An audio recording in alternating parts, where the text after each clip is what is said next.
Imagine کہ وہ رات جو 1000 months کے برابر ہے، اس رات کو اٹھ کے کرنا، وہ اس کی کیا ہی شان ہوگی الحمدللہ۔ تو اللہ ہم سب کو لیلۃ القدر جو ہے وہ عطا فرمائے، اور لیلۃ القدر کے چند انشاءاللہ میں کوئکلی بینیفٹس لوگوں کے سامنے رکھنا چاہوں گا فار موٹیویشن پرپز۔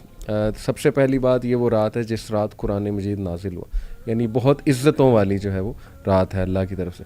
پھر یہ کہ یہ 1000 مہینوں سے بہتر ہے۔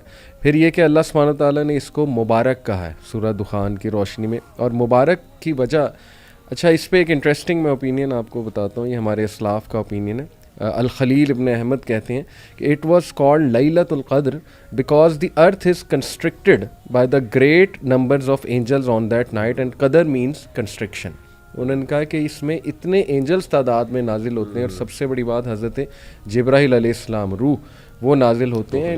سلام، یہ پیس ہے، آل آف دس نائٹ از پیس۔ اس رات کو اللہ جہنم سے چھٹکارا دیتا ہے لوگوں کو، اور اللہ اپنا خاص کرم کرتا ہے لوگوں کے اوپر۔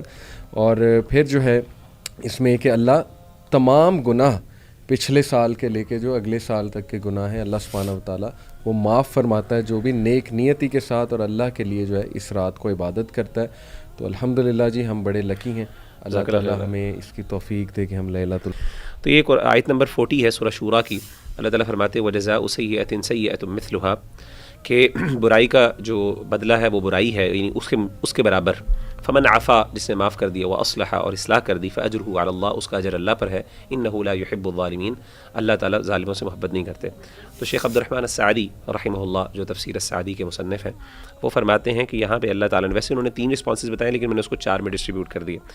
وہ کہتے ہیں کہ اس میں 3 اللہ تعالیٰ نے درجات بیان کیے ہیں۔ پہلا درجہ یہ ہے کہ انسان جو ہے وہ اصلاح کرے، یعنی احسان کرے، یہ ہائیسٹ درجہ، کہ ایک بندے نے زیادتی کی، آپ اس کی اصلاح کریں، اس کی کریکشن کر دیں، اس کو سمجھا دیں پیار محبت سے، معافی بھی ہوگی، معافی تو ہے ہی ہے اوبیسلی، لیکن اس کے ساتھ اصلاح کر دیں۔ دوسری چیز یہ ہے، وہ کہتے ہیں کہ اس سے کم درجہ ہے کہ انسان معاف کر دے لیکن ٹھیک ہے اصلاح نہ کرے۔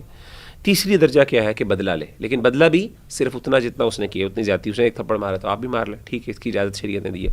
اور چوتھی چیز جو ہے وہ ہے ظلم، اور انہوں نے کہا انہ لا یحب الظالمین، اللہ تعالیٰ نے ان چاروں چیزوں کا یہاں پہ ذکر کیا۔ تو سیئۃ مثلھا سے برابری، اور عفا سے ہو گیا معاف کر دینا، اصلحہ سے جو ہائیسٹ درجہ ہے کہ انسان اصلاح کر دے، اور انہ لا یحب الظالمین سے انہوں نے ثابت کیا کہ ظلم جو ہے اس کی اجازت نہیں ہے۔ تو یہ 4 رسپانسز اللہ تعالیٰ نے اس آیت کے اندر ماشاءاللہ کمپیکٹ کر کے بیان کر دیے۔